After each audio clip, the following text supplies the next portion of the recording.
I don't know. I've been thinking for a while about, oh, somebody's driving up. I'm thinking for a while about making videos based on this book. I don't know if you can see it. True Ozark Tales from Bygone Days. This is just a spiral bound one. Someone contacted my grandfather, my mother's father, about acquiring all of these. Oh, well, I'll read you the front and the little forward, and maybe you'll understand better. But basically, this is an ancestor of mine. He used to write for a newspaper long, long ago.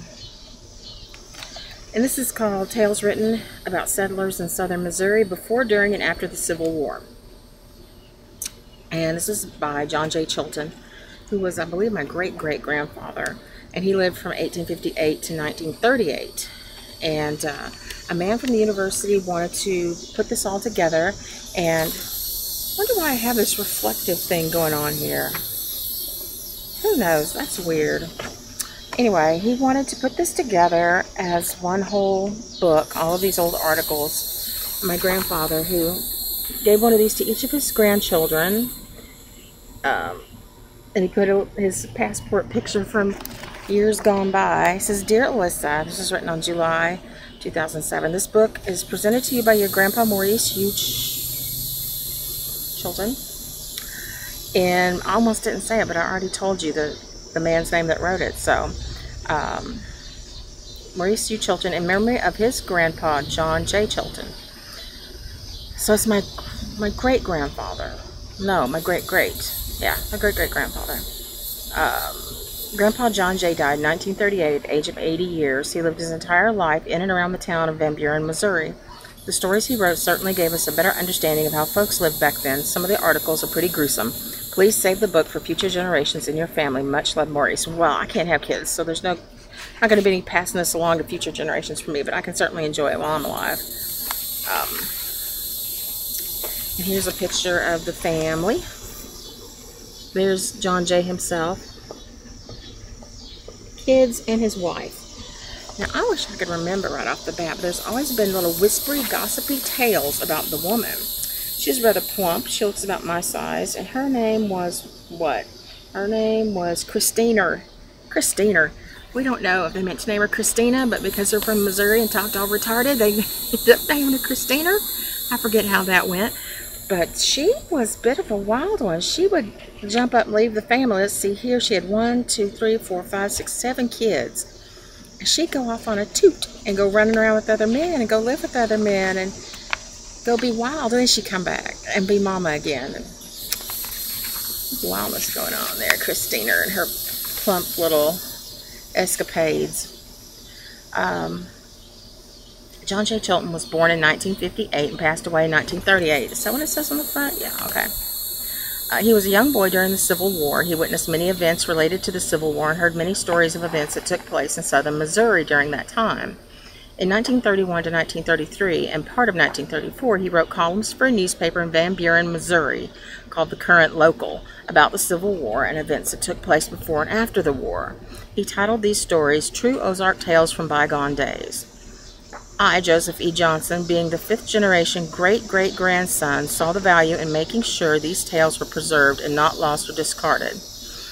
I felt putting these in a book format would help accomplish that goal. These tales are fascinating to read and contain accounts of Civil War and other events in Missouri that probably are not found in history books, and John J. Chilton gives a vivid personal account of what life was like in rivers, farms, and towns, and is specific in the locations of events. If you're from southern Missouri, you may find the names mentioned in these articles familiar, and it goes on a bit. Let's see.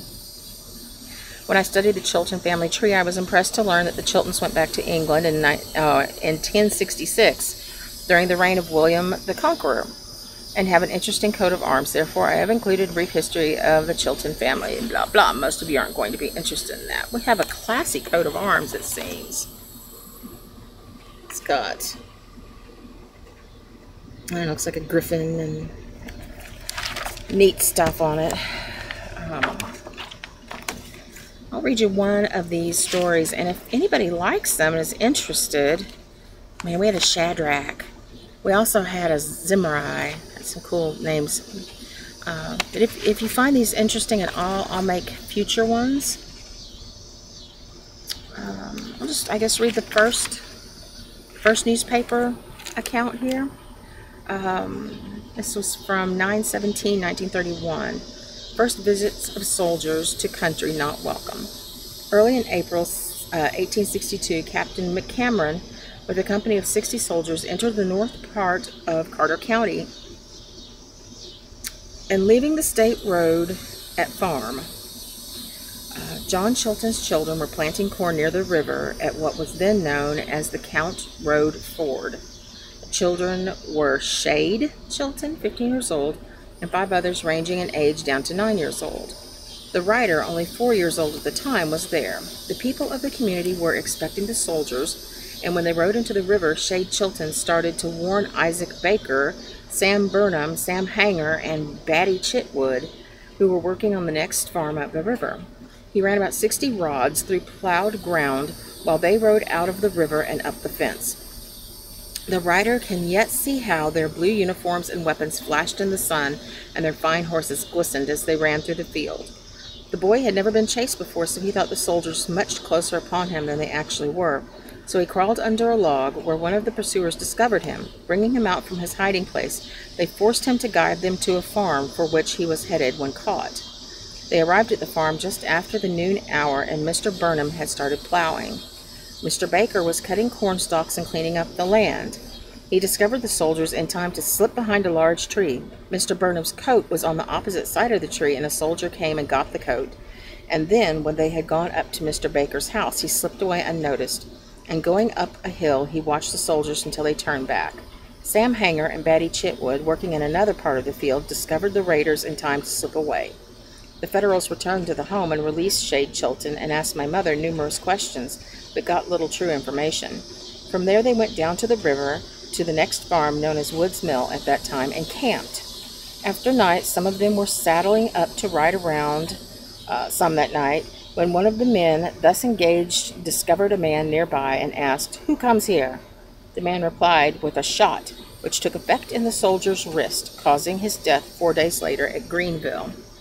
Believing they were being attacked by an enemy in the dark, the soldiers stampeded and fled about half a mile down the river to what is now the Brookhow Farm, where they formed a line of battle and remained in line until near daybreak, when Captain Owen Hawkins and Captain Ponder, with a band of rebels, located them and sent them scurrying back to Greenville.